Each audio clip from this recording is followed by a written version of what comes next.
David, how exciting would airplane racing being with the Hurricane around as we look at our Honda starting grid here today? Yeah, as aggressive as he was on a motorcycle, I would hate to be up in the air next to him in another airplane. Now, the start is, of course, going to be take place much the same as it did for Moto number 1. But Ricky Carmichael and James Stewart might hope it goes a little differently. Well, I think Ricky's wanting to do the exact same thing he did the first moto, just maybe something a little different in that second turn. You know, if he can get a hole shot and get out front, that's what he loves to do, break away and get a little lead early. Well, they've groomed the starting area here as best they can with a light rain falling. Ricky Carmichael on the number 4. Another great launch, times the gates perfectly. And look at all the mud, slop, and slime. It's amazing these bikes even hang on. Here comes turn number 2. Can Carmichael slide through there? Yes, he does, just ahead of the number 118. Davey Millsaps making his big bike debut, but not everybody got through okay. Yeah, it'll be great to see how Davey does here. You know, so far, he's gone down every single time he's been on the track. He crashed in all of his practices, all of his qualifiers, the first moto.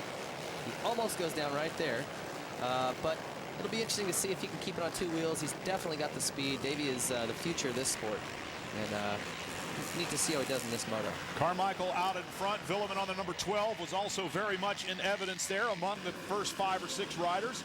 Here is Ricky Carmichael. He's made it safely past the second turn and onto a somewhat drier part of the racetrack here. Carmichael on the yellow Makita Suzuki, and there is the number 12. Villeman up into second position. Millsaps going for another tear off there on the 118 bike. He's fading back just a little bit, but it is good to see him running up front. Youngster with a great future ahead of him.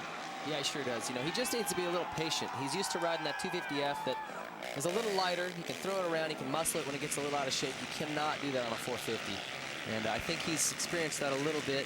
He just needs to be patient, take his time, and it's going to come to him. He's going to definitely be a great rider and a champion in this sport. Well, youth and patience are 2 words that don't often go in the same sentence, but we would hope that is the case for Millsaps as Ricky Carmichael shows them the way here in Moto number 2.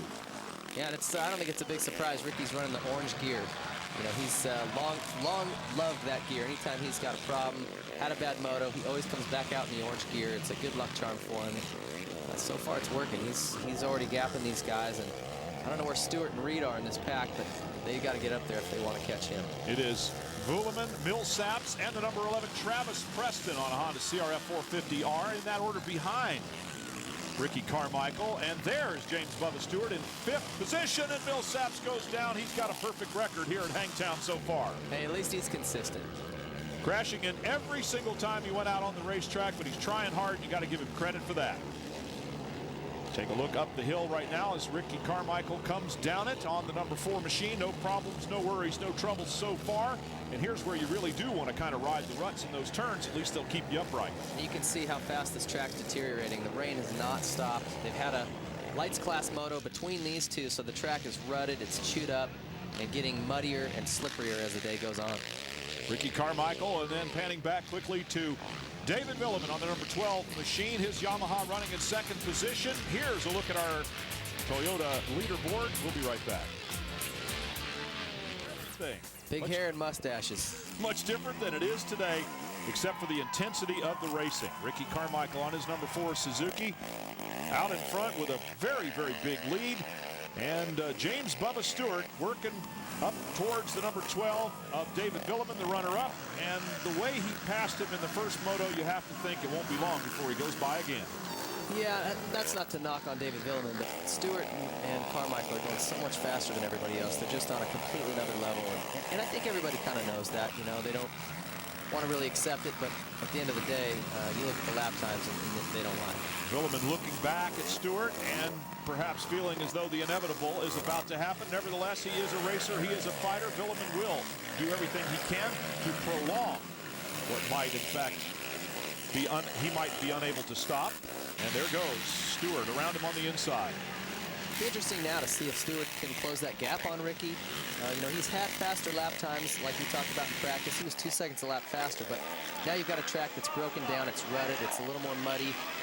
And Ricky excels in those conditions. The rougher, the tougher it is, the faster he goes. Stewart making the pass on Villeman's stick here in Moto number 2, reaching up to take a blob of mud off his face shield there somehow. The only rider among the top 3 to finish the race with goggles in place. As we go back to the number 11 now, Travis Preston. Just get a glimpse of him.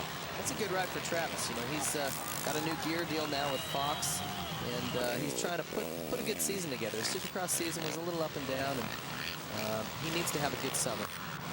James Stewart in second position right now in the number 7 Kawasaki. Another glimpse at the Toyota leaderboard. We'll be back to Hangtown after this. Final lap here at Hangtown. Ricky Carmichael riding around in front of James Stewart. He got the job done right off the starting line, David Pingree. And since then, it's just been a matter of a second here, a second there, and he's opened up a huge lead.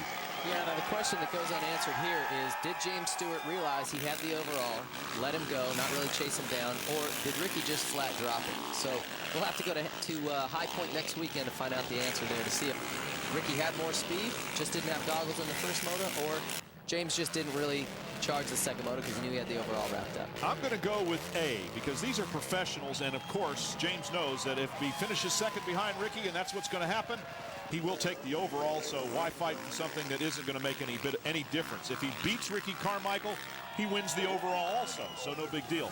Carmichael here, a measure of revenge, if you want to call it that, under worsening conditions, shows once again he's the man. You got to remember, though, those points, there's a 3-point difference between first and second. James was close enough. He could have made a run at Ricky if he'd have really put his head down. Or maybe he didn't. Maybe he couldn't catch him. Maybe Ricky was just turning faster lap times. Roger DeCoster enjoying the spoils of victory there under the umbrella as Ricky Carmichael kind of tiptoes his way around. Don't want to make a mistake now with the finish line nearly in sight. The conditions deplorable if this was lawn bowling, but hey, it's motocross, and even the fans are having fun out there. At least it's warm, although it's wet. Yeah, Ricky's been impressive. This is, I spoke with him earlier. I said, now, you're going to retire next year is what you're telling everybody, but if you go out and win the first 2 nationals and you're leading points, are you telling me you're really going to pull out? He says, yep, that's it, I'm done. Because I don't want the pressure of racing for another championship again. I've done it my whole career. I just want to go out and have some fun. Well, it's hard to imagine how long Ricky Carmichael has been doing just that, because these men devote themselves so totally to their craft. Indeed, Ricky Carmichael, our Suzuki Moto results here on top of James Bubba Stewart, and Stewart will take the overall here as we look at the rest of the results. Here comes the man that's going to be the overall champion. Has ended a remarkable winning streak of overall wins by Ricky Carmichael. James Bubba Stewart has done the deed here today at Hangtown.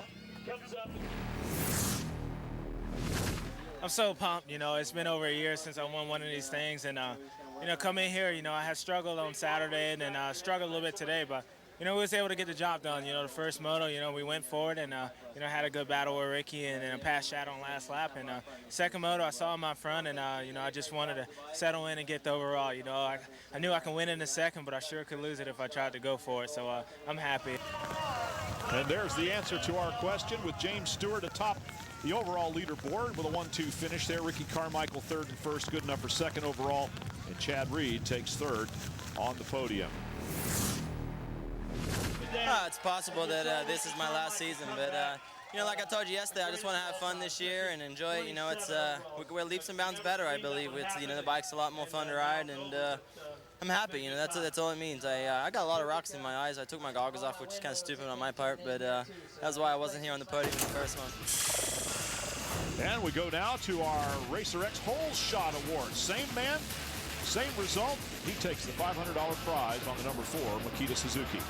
Well, Ricky's always been a good starter, and here at Hangtown, he kept that streak going. Well, it's been a long time since this guy's been defeated, Ricky. The win streak has come to an end of 27 overall national wins. You knew it was going to happen at some point. What were you expecting to happen this weekend? You know what, I knew it was probably going to be this year for sure, and you know what, I'm just more disappointed in myself and bummed for my team, because that was a bonehead move, man, that first moto. Probably costed us the win today, but you know what, we went out and showed him the second moto. It's going to be a long series, and you know what, I just want to be up there every weekend. We're looking forward to each and every round of this series as we look at the point standings. James Stewart, 2 points better than Ricky Carmichael with his overall win. 3 points further back is Chad Reed, and everybody else way behind.